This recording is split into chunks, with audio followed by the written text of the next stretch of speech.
That missing 7% didn't come from driving. It came from how you charged. High state of charge and long voltage dwell quietly stack into a potential $9,000 loss. Ignore this habit, and your range shrinks long before warranty ever notices. If you care about protecting your Tesla the right way, not the loud way, subscribe.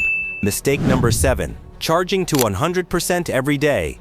Stop charging to 100% as your daily default. Tesla's own charging instructions explain that you should keep a daily recommended charge limit and only go past it for a one-time trip charge. Here's the logic. At 100%, the cells sit at their highest voltage. That high voltage state increases chemical stress while the car is parked. The BMS can manage temperature and balancing, but it cannot erase time spent at peak voltage. That time is what stacks. Set your charge limit to match your real commute. For most owners, a lower daily limit gives full usability without keeping the pack pinned at the top. Save 100% for when you actually need the range, and ideally drive soon after it finishes. This isn't about being afraid of 100%. It's about not living there. Full charge is a tool. Use it with intent. Mistake number 6. Letting it sit full overnight. Stop charging too early and leaving the car at 100% while you sleep. Here's what most people miss. It's not just the percentage that matters, it's the time spent there. When your Tesla finishes charging at midnight and sits plugged in at full state of charge until morning, the pack remains at peak cell voltage for hours. That extended voltage dwell increases calendar aging inside lithium-ion cells. The BMS handles balancing and thermal management, but it cannot undo time at high voltage. Chemistry does not pause because the car is parked. Use scheduled departure instead. Set your actual leave time so charging completes closer to when you drive. That shortens the high voltage window without reducing usable range. You still wake up to the percentage you need, but without unnecessary overnight stress. This is a timing adjustment, not a restriction. You are not lowering capability. You are refining when the pack reaches equilibrium. The practical benefit shows up gradually. Capacity retention stays steadier. Internal resistance rises more slowly. Rated range does not drift as quickly over the years. Voltage plus time equals wear. Reduce the time, reduce the pressure. It's a small discipline change. But small timing habits quietly shape long-term battery stability. Mistake number 5. Using supercharging as your daily routine. Stop treating supercharging like your everyday fuel source. DC fast charging pushes high power into the pack. Tesla controls heat well, but repeated high-power sessions still create more stress than steady. Level 2 charging at home, mainly because of higher current and higher temperatures during the session. Geotab's Real-World Battery Health Analysis, updated Jan 12, 2026, highlights charging power as a major lever, and notes higher degradation rates in the high-power DC fast charging group. This doesn't mean supercharging is bad. It means frequency matters. Use it for road trips, long days, and true convenience needs. But if you can charge at home, level 2 should be the base layer. A simple habit shift pays off slowly. Internal resistance tends to rise more gradually. Charging performance stays more consistent, and the pack lives in a calmer thermal routine. Fast charging is a tool. Don't make it your lifestyle unless you have to. Small habits. Long-term stability. Subscribe if you're in this for the long run. Mistake number 4. Skipping preconditioning. Before fast charging, stop pulling into a supercharger with a cold battery pack. A cold pack cannot accept power efficiently. When battery temperature is below its optimal threshold, the car limits charging speed to protect the cells. Ion movement slows, internal resistance rises, and the charging curve tapers earlier than expected. You see a lower kW number on the screen and assume the station is slow. It isn't. The battery is cold. Use Navigate to supercharger every time. That activates en-route battery preconditioning. While you drive, the thermal management system gradually heats the pack toward an optimal charging temperature. When you arrive, charge acceptance is higher, taper happens later, and the session completes faster. Skipping navigation because you know the location defeats that entire system. Tesla's software cannot warm the battery properly unless the destination is entered. Protection logic only works when it is triggered.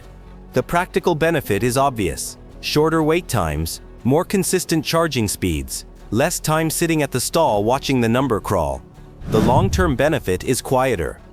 Charging at proper temperature reduces unnecessary stress during high kW sessions and keeps performance predictable in winter conditions. Fast charging is not just about power. It is about temperature control. Let the software do its job before you plug in. Mistake number 3. Regularly driving into single digits. Stop making 5% your normal arrival number. Tesla includes a small reserve buffer below 0%, but that doesn't make the bottom of the pack stress-free. When state of charge repeatedly drops into very low single digits, cell voltage approaches its lower operating floor.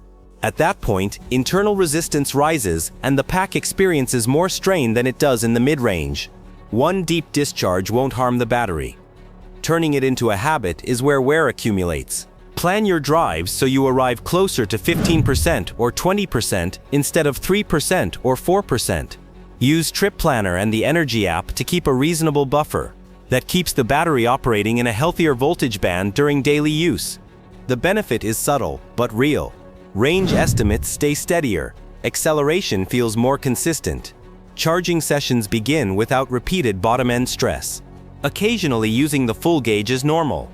Living at the lower edge isn't necessary.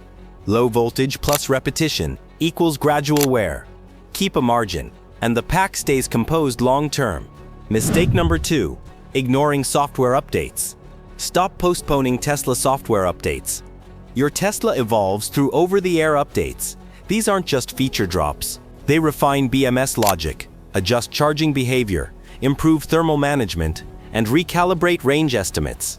When you ignore update notifications or keep the car offline, you lock it into older management logic.